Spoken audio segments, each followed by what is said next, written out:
cloches. Les cloches ont de vastes hymnes, si légères dans l'aube, qu'on les croirait en robe de mousseline.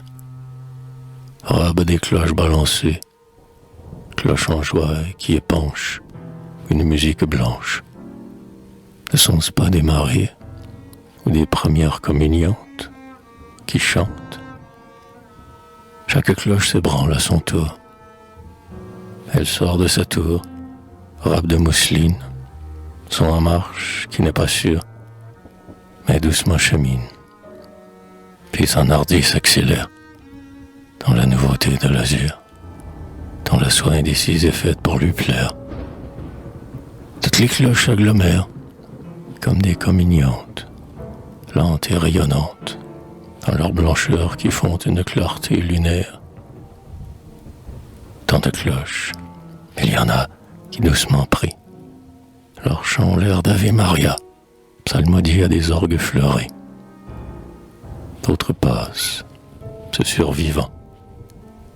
On dirait le sillage dans le vent de quelques signes en voyage, car les cloches en voyageant à travers l'aube n'épanchent qu'une musique blanche. Oh, les douces cloches neigeant, sont-ce les fleurs d'un verger ou l'avril irradie? Peut-être aussi qu'il a neigé des hosties. C'est toute une blancheur qui tombe en ouatant son bruit. Et n'est-ce pas la colombe du Saint-Esprit, planement de colombes, qui, pour récompenser les hommes de leurs ailes, laisse choir dans chacune un écho de ses ailes?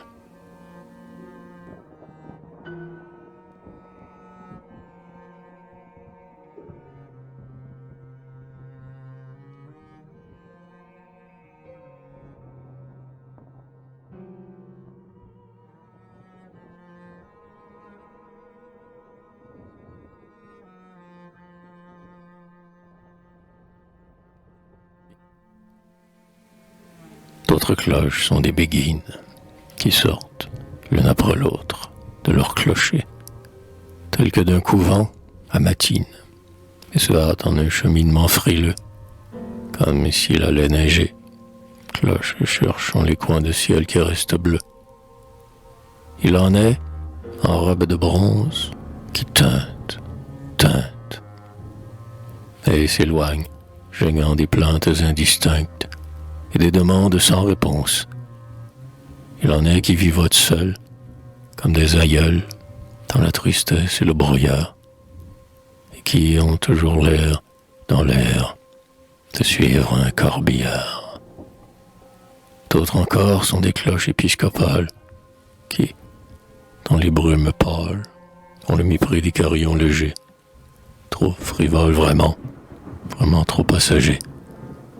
Et, pour les absorber, elles font violence, en un grand tintement final, à l'air qui tremble d'avoir mal, et frappe, comme un coup de crosse, le silence.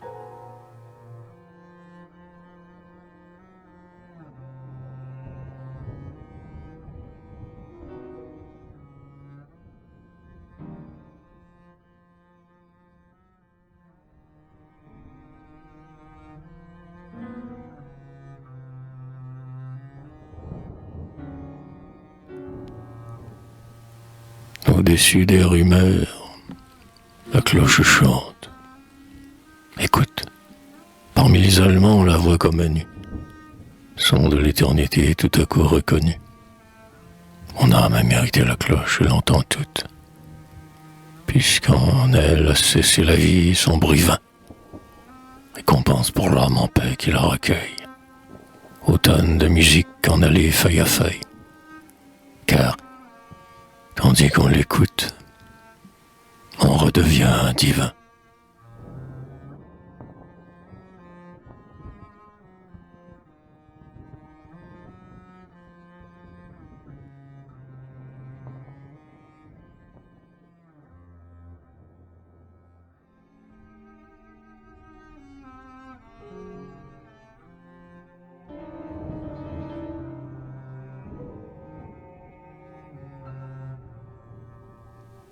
ex-légués des vieilles villes, des cloches, l'air dolent, ouvrent des écrins dans le firmament, sont comme des gemmes encastrées, parures de joyeuses entrées, et carillons dont les perles se désenfilent.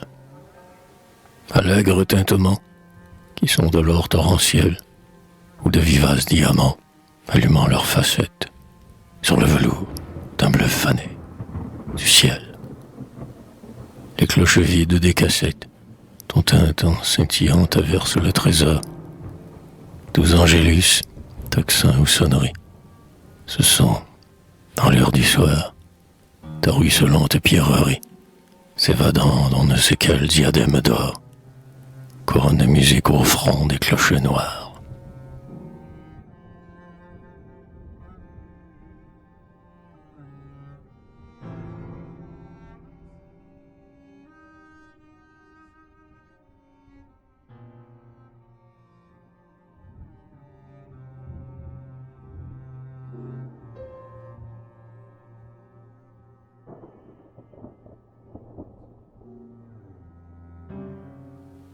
La cloche ne sonne pour personne.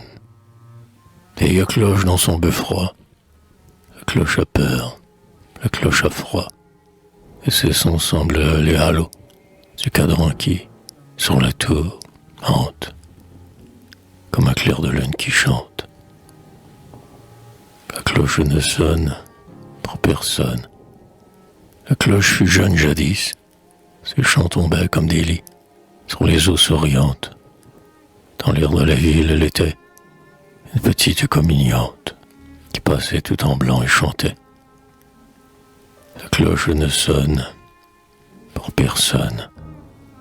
Elle allait visiter les tours dans ces temps-là, lune après lune, et se baigner au lac d'amour où les doux nénuphars émergent, et dormir le soir dans la lune, qui est un blanc dortoir de vierge. La cloche ne sonne pour personne.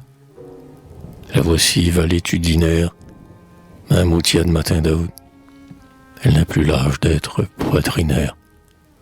Mais, dans l'air qui la fit vieillir, ces sons sont les accès du tout d'une souffrante aïeule qui va bientôt mourir et s'afflige d'être si seule.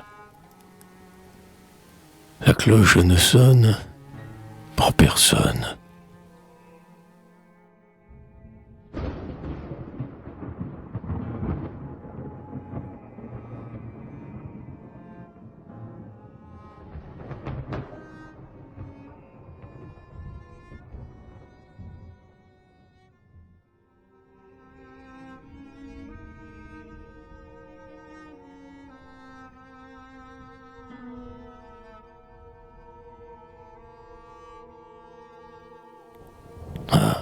Ces cloches et cette pluie qui se sont obstinées toute la journée et sur mon âme ensemble appuient. Je rêve de tes tristes choses, d'une orpheline avec sa camériste. Comme la vie est triste, viens ici à travers de la pluie et des cloches. Tout est fané, tout est défunt. Cette pluie et ces cloches qui sont complices. Dans mon âme grise, elles ne font plus qu'un. La cloche décroît, tandis que sa croix, la plus fine. Et dans mon âme, alors, on dirait qu'il pleuvine, en gouttes de son froid.